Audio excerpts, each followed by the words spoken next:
नेपाल, जो अपनी सामाजिक और धार्मिक सौहार्द की पहचान के लिए जाना जाता है, इन दिनों हिंसा, आगजनी और सांप्रदायिक तनाव की आग में झुलस रहा है।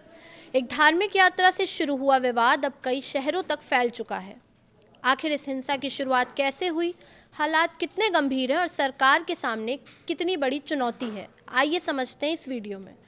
नमस्कार, मैं प्रिया श्रीवास्तव और आप देख रहे हैं न्यूज़ 18। नेपाल के कई हिस्सों में पिछले 4 दिनों से हिंसा, आगजनी, पथराव और पुलिस के साथ झड़पों की घटनाएं सामने आई हैं।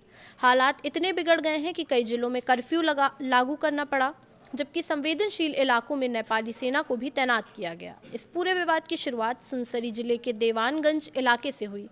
स्थानीय लोगों के अनुसार बोलबम यात्रा के दौरान हिंदू श्रद्धालुओं और स्थानीय मुस्लिम समुदाय के कुछ लोगों के बीच विवाद हो गया। स्थानीय स्तर पर यह आरोप भी लगाया गया है कि मंदिर की सार्वजनिक भूमि पर मुहर्रम के अवसर पर लगाया गया झंडा हटाने को लेकर पहले से तनाव था। हालांकि इन आरोपों की स्वतंत्र पुष्टि अभी नहीं हुई है। बताया जा रहा है कि रविवार रात जब बोलबम यात्रा उसी मैदान से होकर गुजर रही थी, तभी विवाद बढ़ गया। इसके बाद दोनों पक्षों के बीच पथराव और झड़पें हुई। हालात को काबू में करने के लिए पुलिस ने बल प्रयोग किया, लेकिन हिंसा यहीं नहीं रुकी।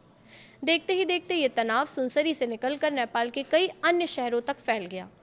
अलग अलग इलाकों में आगजनी, तोड़फोड़ और हिंसा की घटनाएं सामने आई। सरकारी और निजी संपत्तियों को नुकसान पहुंचाया गया, कई दुकानों और वाहनों में आग लगा दी गई। इन घटनाओं में अब तक 3 लोगों की मौत भी हुई है, जबकि दर्जनों लोग घायल हैं।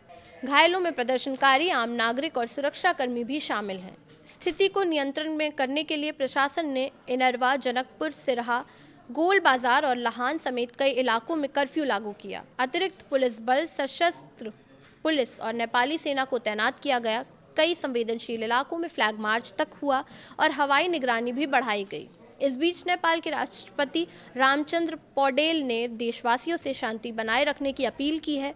उन्होंने सदियों से चली आ रही सामाजिक, धार्मिक और जातीय सौहार्द, भाईचारे और राष्ट्रीय एकता को बनाए रखने का संदेश दिया। दूसरी ओर पुलिस और प्रशासन की कार्यप्रणाली पर भी सवाल उठ रहे हैं। विपक्ष और कई स्थानीय लोगों का आरोप है कि शुरुआती दौर में समय पर और प्रभावी कार्रवाई नहीं होने के कारण हालात और बिगड़ गए। हालांकि सुरक्षा एजेंसियों का कहना है कि हिंसा फैलाने वालों की पहचान कर उनके खिलाफ कार्रवाई की जा रही है। राजनीतिक स्तर पर भी सरकार दबाव में है। विपक्ष का आरोप है कि सरकार हालात संभालने के बजाय बैठकों और बयानबाजी तक सीमित रही। वहीं सरकार का कहना है कि कानून व्यवस्था बहाल करना उसकी प्राथमिकता है और दोषियों के खिलाफ सख्त कार्रवाई की जाएगी। लगातार 4 दिनों से जारी अशांति का असर आम जनजीवन पर साफ दिखाई दे रहा है। बाजार बंद हैं, सार्वजनिक परिवहन प्रभावित है, स्कूल कॉलेज बंद किए गए हैं और हजारों लोग डर के माहौल में अपने घरों में रहने को मजबूर हैं। व्यापारिक गतिविधियां भी प्रभावित हुई हैं, जिससे स्थानीय अर्थव्यवस्था पर असर पड़ रहा है।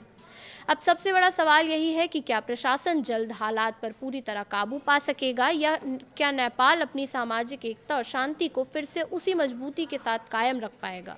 आने वाले दिन इस पूरी घटनाक्रम की दिशा तय करेंगे। फिलहाल इस वीडियो में इतना ही। ऐसे ही और वीडियोस के लिए देखते रहिए न्यूज़ 18।